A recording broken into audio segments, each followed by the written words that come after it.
Today I'm reviewing this architectural digest tour of Zooey Deschanel and Jonathan Scott's apartment in New York City. And this is an interesting one because it's a nice place, but they've made a handful of design decisions that I don't agree with at all. I'm here to maximize your home's resale value through good design, link in the description, but for now, let's take a look inside this apartment. Hey, AJ. Hey, I'm Jonathan. I'm Zoe. Welcome to our home. Let us show you around. There is nothing more important than a first impression, and we wanted to really welcome our guests with something interesting and exciting. Well, this definitely makes a first impression, but I'm not convinced it's the right one. It's whimsical, but it's not timeless, and at least for me, when I step out of the elevator and enter my apartment, this is not the first thing I want to see. And I fell in love with this wallpaper when I saw it. Young, our co-designer, designed with Jonathan, brought this to our attention. I just thought it was like so much fun. Just a great way to wow people when they get off the elevator. Can you imagine the ceiling height here was less than 8 feet originally. It was so low, it was right there. And all of that was just wasted up top. So we raised it up. We added the crown, the statement fixture to draw the eye. The arch is actually my favorite thing. But this is also just a tease of what you're gonna see inside. I'd say the arch, and specifically the color of the arch, is also my favorite thing in this room. Now, I think they would have been much better off if they use that color for all the walls and make this a really dark, moody entryway. When you exit, you step into the brighter apartment and you have that wow factor. But right now, you're just getting hit with a shock of color and it doesn't do it for me. But more importantly for you, if you're making this kind of design decision at home, where you want to put a bit of a crazy wallpaper or just, more of an out there design in any area of your home, it's really easy to get this wrong. So I would be very cautious about trying something like this in your own home unless you're very confident it's going to work. We loved this printed mural by Ixel. It's so magical and draws you in. It's a wonderful start to this apartment we love. I agree. This mural is much better than the flower wallpaper we saw a moment ago. It's because it's not so overly busy that it makes your head spin. Now, would I put this mural in my place? Probably not, but it works fine in theirs. So if you've got a narrow hallway in your home and you're planning to put in a mural like this, just keep in mind that it's going to be really hard to see the top without feeling uncomfortable and craning your neck. So this is our kitchen and we love it. And this is nothing like it looked before. This was the kitchen before, that was it, like a little tiny closet. The kitchen is the heart of the home. Yeah. And so we needed to have something where you could actually envision yourself entertaining and being connected with your guests. I'm obsessed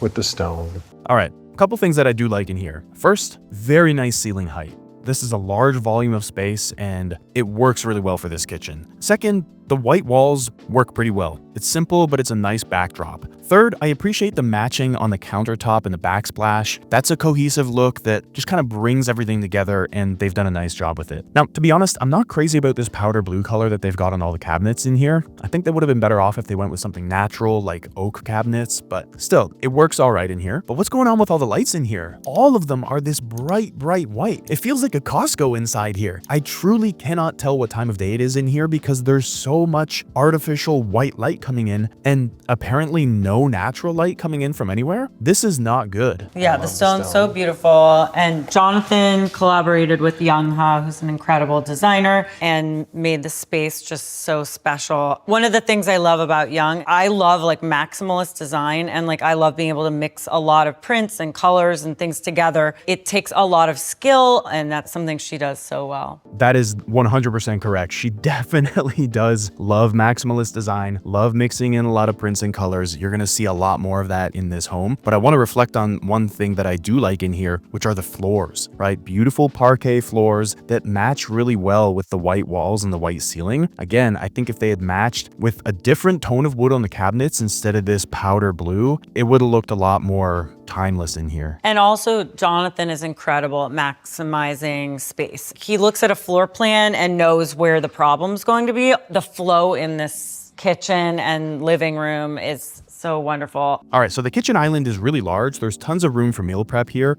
and they've also got additional counter space on the other side, so no problem there. They've also got a good amount of space between the island and the other countertop. So, if you've got multiple people working in there at the same time, it's not going to be an issue. Plenty of space here in the kitchen. I always had a gas range before and we were switching to induction, but I wanted something really beautiful that feels like old fashioned. So we found this Ilve. Ilve are design forward. I love the aesthetic, but you're also not burning fossil fuels, so you're not affecting the indoor air quality.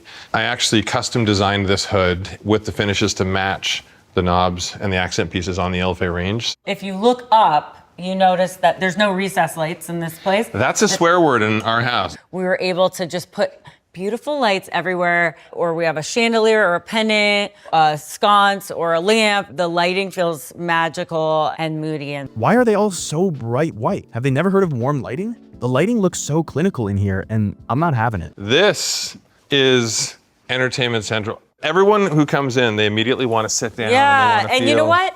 We love a place that feels like lush and pretty, but like also we want our home to feel lived in and not too stark and austere. It's not like that living room that had plastic on it at your Yeah. grandmother's house when you were a kid growing up. You couldn't touch anything.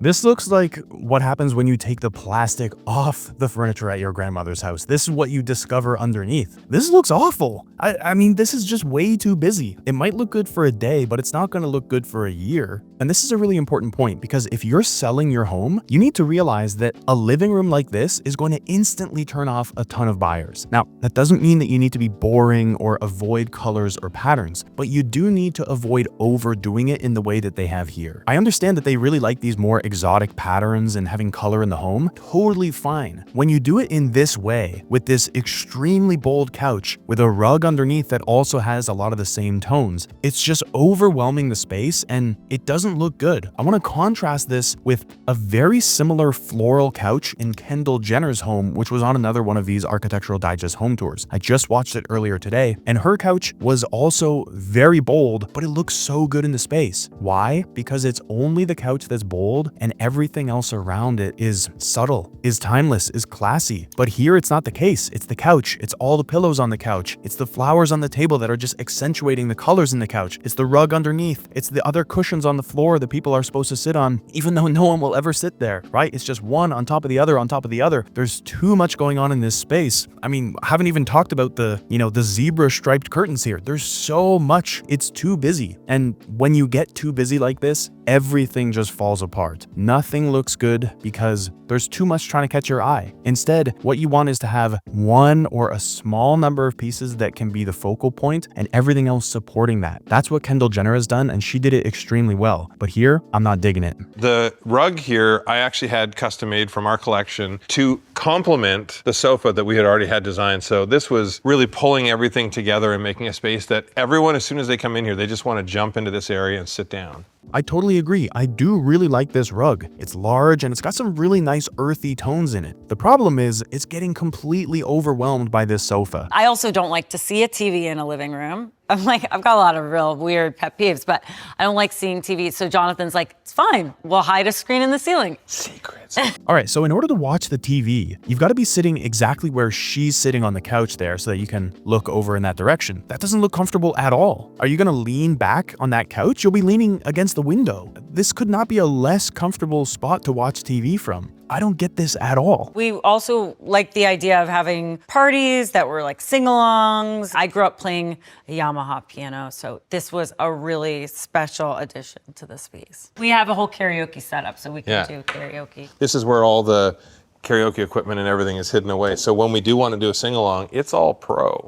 I love having antiques and vintage pieces. That was important to mix in because we're inserting character into a place that didn't have a lot of character to begin with, or any character to begin with. So I love this like Murano glass chandelier that actually Young found, and I have a couple of Murano glass chandeliers that I've been collecting over the years. We know she likes flowers and floral patterns, and that's totally fine. But this dining room area is so formal that it's starting to feel stuffy, and it totally feels out of place next to the very informal living room and the piano and karaoke setup right in between. You know, you're moving from an extremely informal living room that's full of colors and cushions with people sitting on the floor to a formal dining space with straight back chairs and china all the way down. It just doesn't really make sense. Of course, they're space constrained because they're in an apartment in Manhattan, but it feels weird transitioning between such different spaces like this. You don't really get a space like this in most New York apartments. We love that we have three private terraces. It just feels Like you can get that little slice of what we have in LA. Springtime. Yeah, exactly. And you get it Yeah. here in New York.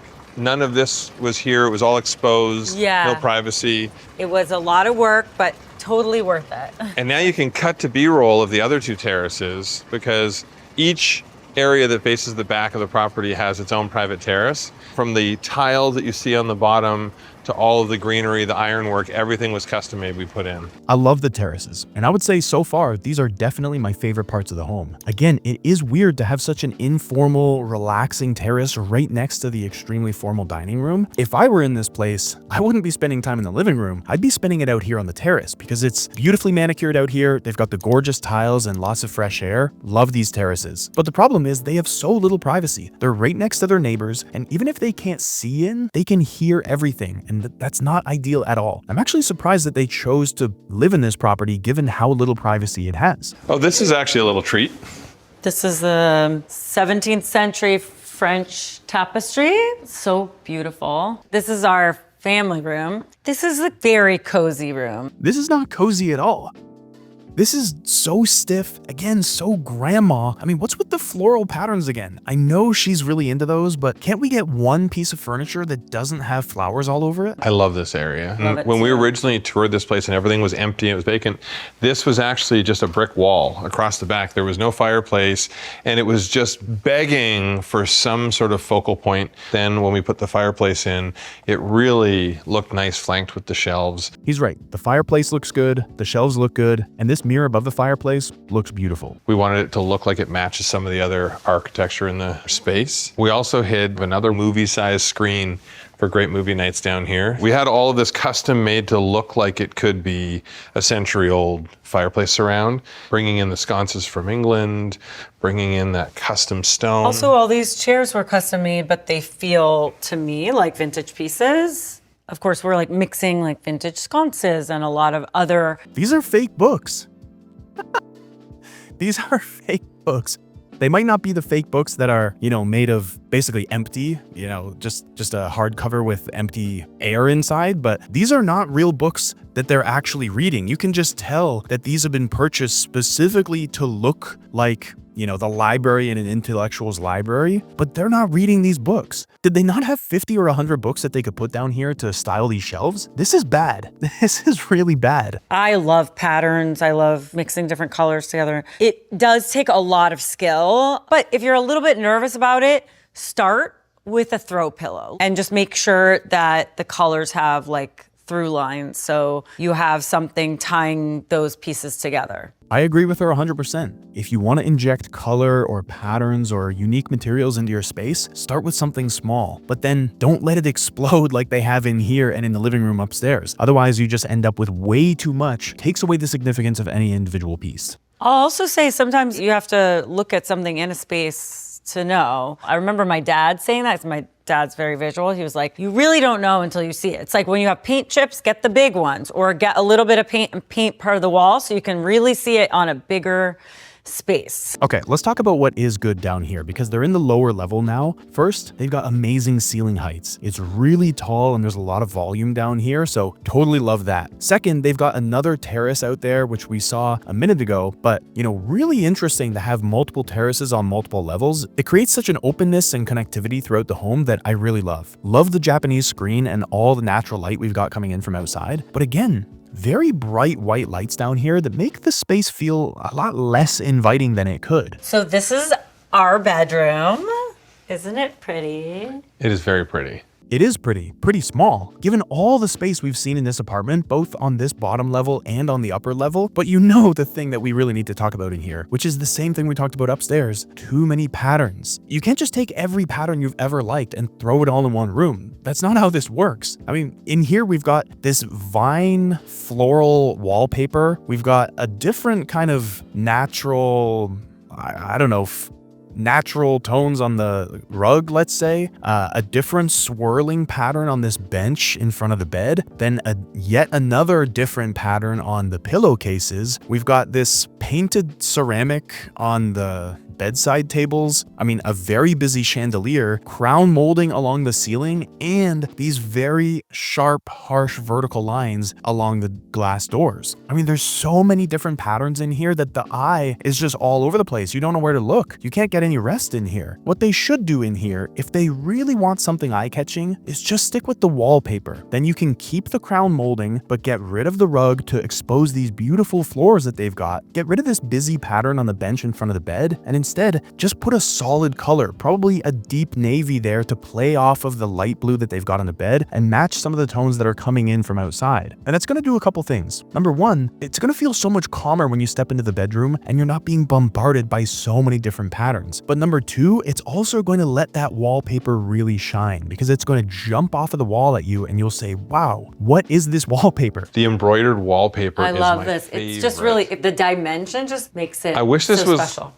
textural television where you could actually feel. Young talked about doing a mural on the front of the nightstands, and you'll see as well that it has that cracked finish that makes it look like it has always been there as an antique piece of furniture. It worked so perfectly. The entire vibe in this room is peaceful. It's not peaceful at all in here. It's so busy. This is the opposite of peaceful. When we look into the bathroom and how we pulled the blues into the bathroom, all of that wall tile was designed by Young and from her collection. Everything we like, she likes, and vice versa. So it's important, but we wanted to take the details of all the paneling that you see in here and we wanted to replicate that in the bathroom with marble. That's why you see the exquisite tall panels of tile that really make a statement. Now, the bathroom in here actually looks good. Why? Because they've only got 3 patterns going on in here. We've got the circular pattern on the wall, the leaf pattern on the tile floor, and a very subtle pattern on the marble countertop. And because the patterns on the walls and floor are using the same deep blue, everything is cohesive. Now, if it were me, I would actually replace the pattern floor tiles with something more subtle so that the patterns on the walls will just pop that much more. But overall, I like this bathroom. Obviously, they're dealing with a little bit of a structural restriction here, which is why it turns into this really long galley bathroom, but this is a beautiful bathtub, and I just like how everything is set up with his and hers vanities, and it just really works. So what can we learn from this place? Well, number one, it's okay to go bold, but you need to do it with restraint, and restraint is the one thing they were missing here. When you inject so many colors and patterns into a space, all of them end up losing their individual significance, and then nothing looks good, because such bold pieces only work when they have something calm to push against, and that's why you need negative space. Otherwise, your eyes never get a chance to rest, and your home starts to feel chaotic, which is the last thing you want. Second, make sure you're optimizing for function over form, and they just lost sight of that in the living room here, which really wasn't that usable of a space. They've got cushions on the floor that no one can sit on, and a coffee table that's way too small for such a large L-shaped couch. But more importantly, I think what happened is that they got excited about this particular couch fabric, and then they tried to build an entire room around that fabric. But you should be doing the opposite. Figure out the flow of the room and how it's going to be used, and then choose pieces that serve that purpose, not the other way around. And third, your home has to work over time, not just on day one. And so spaces like this might feel exciting at first, but they age really quickly because they put flashy materials ahead of design fundamentals. So if you're designing something you want to live with for years and eventually sell to someone else, longevity matters way more than shock value. So don't fall victim to that eye-popping, attention-grabbing wallpaper that catches your eye right now, because chances are you won't like it nearly as much a year from now, and anyone who goes to buy your place will see right through that facade. Instead, opt for something less trendy and more timeless, and both you and your future buyer will be glad you did. I'm breaking down a ton of homes like this one, so make sure you subscribe if you want to see more of these videos. If you want to take what you've learned here to the next level, the link is in the description. And if you want to see a home that's done the opposite of what they've done here and really nails it when it comes to colors, patterns, and materials, check out this video up here where I break down a hidden overwater retreat that I'm certain you're going to love. Thanks for watching, and I'll see you in the comments.